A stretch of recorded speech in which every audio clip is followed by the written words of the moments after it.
Bruno Marchal, mental coach à Montpellier, deuxième vidéo sur comment améliorer son couple ou sauver son couple en travaillant ses points forts.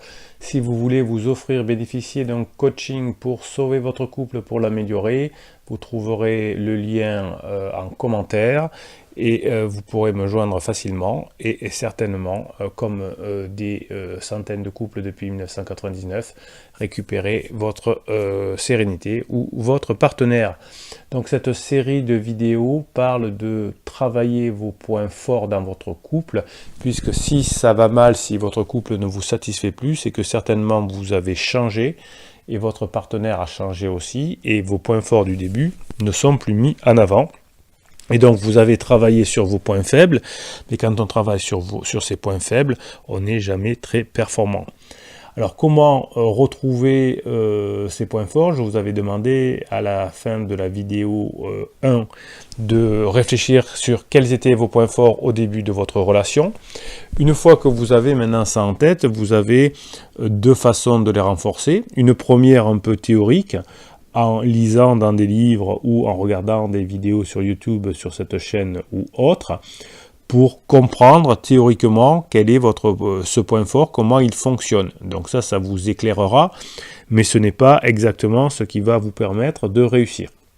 Ce qui va vous permettre de réussir de bien sauver votre couple, et c'est ce qu'on travaille en coaching, c'est une fois qu'on a compris quel était son point fort, c'est de faire la méthode de essai-erreur.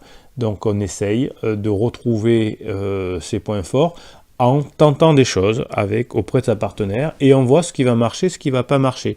Vous savez que la seule méthode qui marche, c'est quand il n'y a pas de méthode, c'est-à-dire que vous allez, à partir de principes fondamentaux qu'on va bosser ensemble en coaching, qu'est-ce que vous allez faire? Eh bien, vous allez essayer des choses. C'est pour ça que je vous donne 15 jours après la séance de coaching pour me poser autant de questions, pour me dire ce qui marche moins bien, et pour rectifier le tir.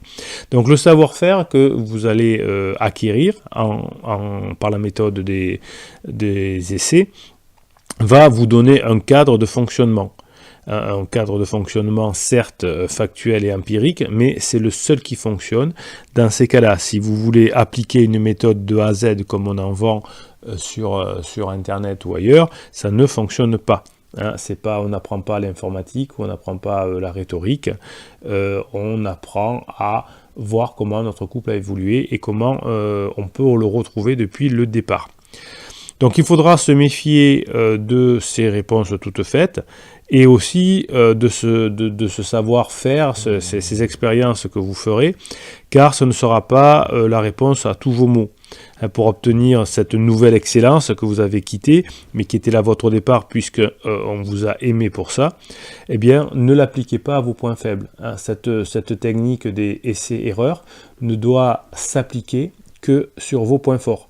Si vous essayez par exemple de dire, ben tiens, je vais essayer de faire plus le ménage par exemple, et donc vous faites des essais-erreurs, ça va pas fonctionner parce que vous n'êtes pas excellent là-dedans.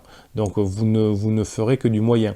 En revanche, si sur votre point fort vous refaites des essais-erreurs, vous verrez comment vous allez pouvoir atteindre cette excellence. Donc ne comblez pas vos points faibles. Alors s'il y a des choses trop rébarbatives, on va dire, ben à ce moment-là vous pouvez les changer. C'est pas que je vous interdis, mais pour sauver son couple, il faut retrouver ses points forts, et c'est comme ça que l'on le fait. Donc arrêtez de travailler sur vos points faibles, ne faites pas la méthode des essais-erreurs sur les points faibles, ça ne fonctionne pas.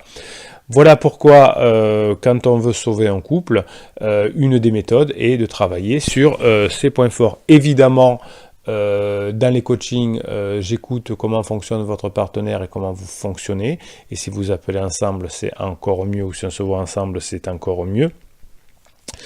Ça me permet de découvrir comment vous permettre de travailler ces points forts et de sauver ce qu'il y a encore à sauver, et en tout cas, plus que de sauver, retrouver cette plénitude et cette sérénité.